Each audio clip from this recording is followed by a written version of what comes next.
Bonjour tout le monde, vous savez que j'adore vous donner des astuces pour utiliser votre matériel, du matériel que vous possédez déjà, pour l'utiliser d'une autre façon. Et donc on va voir tout de suite ce qu'on va pouvoir faire d'autre avec nos dies. Je vais commencer en utilisant un bloc de papier, enfin c'est pas vraiment un bloc puisque les feuilles ne sont pas attachées les unes aux autres, mais donc c'est un petit bloc de papier dans lequel on peut retrouver plein de papiers avec de jolies couleurs. Vous pouvez prendre le papier que vous voulez et donc je vais le retailler pour venir faire directement le devant de ma carte. J'ai pris des mesures un petit peu comme elles venaient, c'est-à-dire que j'ai pris une base de carte qui vient de chez Accent et j'ai retaillé mon papier en enlevant un demi centimètre de chaque côté. Ensuite, je sors ma Big Shot et je vais vous montrer les dies que je vais utiliser. Donc ces dies-là, ça va faire très très bien l'affaire, sauf que vous allez voir, je vais vous donner une petite astuce si vous voulez reproduire cette technique de façon à ne pas vous arracher les cheveux, parce que c'est un petit peu ce que j'ai failli faire. Il me semblait pas pourtant que cette carte allait me poser, alors c'est pas vraiment des problèmes, c'est plus qu'elle m'a pris beaucoup de temps en fait. Donc je vous donnerai un conseil un petit peu plus loin dans la vidéo, mais je vais déjà commencer par vous expliquer le principe. Ce qu'on va faire, c'est qu'on va utiliser un die, une découpe qu'on va venir faire plusieurs fois en fait sur notre devant de carte. Et surtout, l'important, comme vous l'avez vu à la caméra, c'est de bien garder les chutes de découpe. Je vais vous montrer pourquoi par la suite. Et donc, comme je vous disais, quand vous allez reproduire cette carte, si vous la reproduisez, essayez de privilégier un die qui ne soit pas trop intriqué. Alors, c'est-à-dire qui n'a pas forcément un motif aussi compliqué, on va dire, ou du moins essayez dans... Oui, parce que j'ai presque mis 3 heures pour faire un petit peu tout ça. Essayez donc de privilégier ou de faire directement un petit essai pour voir ce que ça donne et voir si ça ne va pas vous compliquer la tâche et faire beaucoup beaucoup de travail, parce que personnellement j'ai pas vu venir le truc et comme j'ai été lancée, je me suis dit bon, je vais pas faire de gaspillage et je vais quand même continuer cette carte. On va bien voir quand même si je vais réussir ou pas. Alors oui, je vais réussir, mais franchement, comme je vous dis, essayez de faire des tests chez vous et de voir si ça va pas vous compliquer vraiment trop la tâche.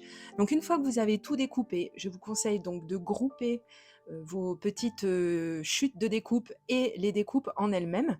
Et donc ensuite, on va venir positionner le devant de carte sur la base de carte. Donc là, il faut être vraiment précis pour vraiment le coller le plus à plat possible, enfin le plus à plat. C'est-à-dire qu'il faut vraiment mettre de la colle vraiment au plus près des, comment dire, des lisières de découpe, en fait.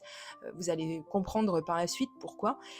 Comme ça, eh bien, en fait, vous aurez un petit peu moins de problèmes. Il faut vraiment que votre carte soit vraiment collée vraiment correctement. C'est-à-dire que tout doit être vraiment collé sur la base de carte. Le devant de carte doit vraiment être solidaire et je vous conseille de faire un petit peu comme je vous montre à l'écran. C'est-à-dire que s'il y a des endroits où ça se décolle un petit peu, de revenir avec quelque chose comme là, j'ai utilisé un stylo colle.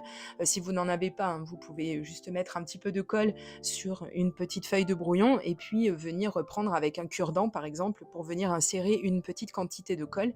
Et donc une fois que tout ça c'est fait, une fois que vous êtes sûr que c'est vraiment collé correctement, et bien là, le petit jeu de puzzle va commencer et vous allez vite vous rendre compte, je pense, à la caméra, que effectivement j'en ai eu pour une éternité.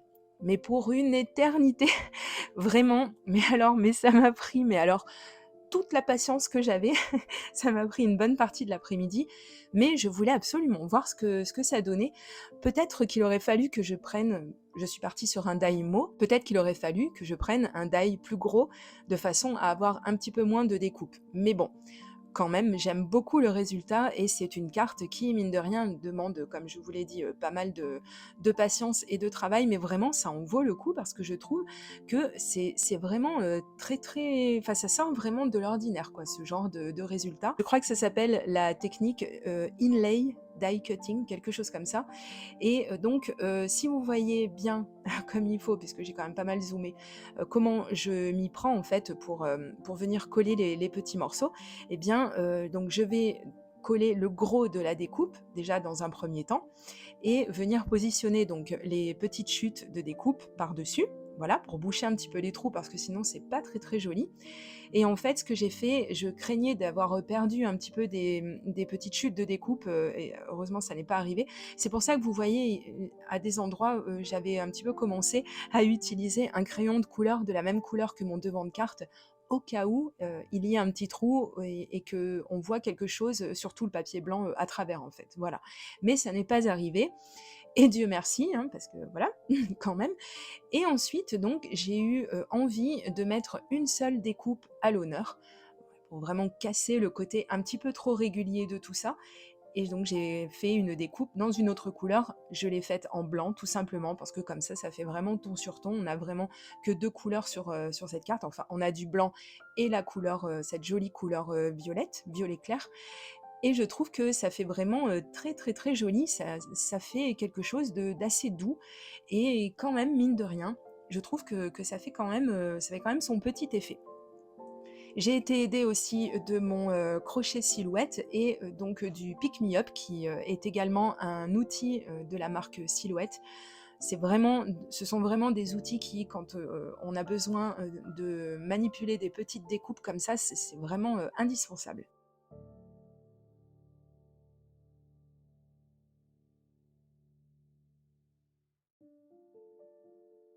J'ai eu envie de faire une deuxième carte pour vous donner envie de tester vous aussi avec, d'autres découpes et cette fois-ci on va partir sur autre chose et vous allez voir tout de suite que, c'est quand même beaucoup, beaucoup, beaucoup plus simple quand on n'utilise pas une, petite découpe mot comme, celle que j'ai utilisée auparavant.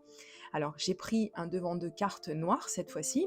Je vais positionner donc mes, 2 dies sur ce morceau de papier noir. Je vais faire ma découpe et ensuite, je vais prendre du papier d'une autre couleur, donc je vous ai montré lequel à l'écran, hein, ce joli papier rose, et j'ai refait la découpe avec donc toujours le même die, et cette fois-ci, je vais garder la chute en elle-même de découpe, donc je vais venir la repositionner, puisque là, encore une fois, ce papier noir, je l'aurai scellé à ma base de carte, hein, comme j'ai fait pour la carte précédente. Ensuite, avec donc ma pince tweezer, là aussi c'est pareil, cette pince, elle me sert beaucoup, beaucoup, vous la voyez quand même assez régulièrement à l'écran. Et donc ben là, ça nous aide bien pour venir positionner notre découpe, même si pour l'instant on n'a pas encore trop de manipulation à faire, ça se fait quand même assez facilement. Et ensuite, donc, eh bien, encore une fois, il reste plus qu'à mettre de la colle et à avoir récupéré les chutes de découpe du premier papier, donc là en l'occurrence le papier noir, et de venir faire un puzzle beaucoup, beaucoup, beaucoup moins compliqué que celui d'avant, et bah, tout simplement de venir boucher les petits trous. Voilà. Et alors là, je trouve, mais alors pour le coup, que ça met vraiment, mais vraiment en valeur, cette découpe.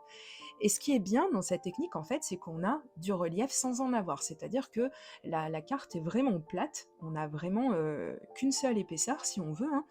Et je trouve ça vraiment chouette et je trouve que ça nous permet d'utiliser nos dice d'une autre façon. Donc bah, c'est génial quoi, c'est génial. Et j'ai donc, coupé une ultime fois cette, découpe, Love dans le même papier pour avoir, la même couleur, et ensuite, voilà, parce que sinon je trouvais que ça allait faire un petit peu vide, donc et bien, je suis, seulement venue la rajouter en fait, à tout ce que j'avais fait juste avant, et voilà, voilà. Je pense qu'il n'y a pas besoin de faire, beaucoup plus.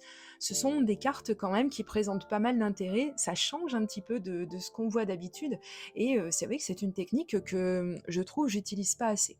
Donc je vais me noter ça dans un petit coin, de ma tête et la reproduire, très prochainement parce que vraiment j'ai quand même bien aimé la faire, surtout comme je vous dis si, je prends, un die qui, ne présente, pas trop de petites chutes de découpe, voilà.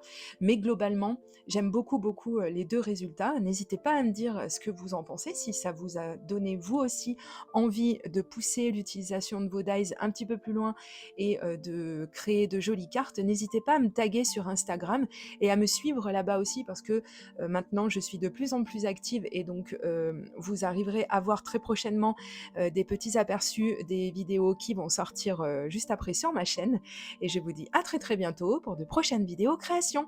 Gros bisous, bye bye.